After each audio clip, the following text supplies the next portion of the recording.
Mastering politeness in English. Don't offend anyone. Hello, everyone. Welcome back to our channel, where we dive deep into the fascinating world of the English language. Today, we have a very special topic that's not just about grammar or vocabulary, but also about culture and interpersonal communication. We're going to explore what it means to not offend anyone in English-speaking contexts. Understanding this can help you navigate social situations more smoothly and improve your English communication skills. So, let's get started. First things first, what does it mean to offend someone? To offend someone is to say or do something that is rude, disrespectful, or insensitive, causing them to feel upset, angry, or hurt. This can be intentional or accidental. The phrase, "Don't offend anyone," is a piece of advice or a guideline suggesting that you should be careful with your words and actions to avoid causing such negative feelings in others. Key points. Offending someone can damage relationships and communication.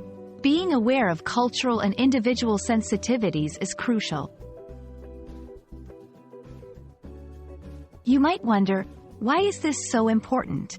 In English-speaking cultures, and indeed in many cultures around the world, maintaining respectful and polite communication is highly valued. It's not just about avoiding negative consequences. It's also about building trust, understanding, and positive relationships. Whether in personal conversations, professional settings, or online interactions, not offending anyone helps create a more harmonious and productive environment.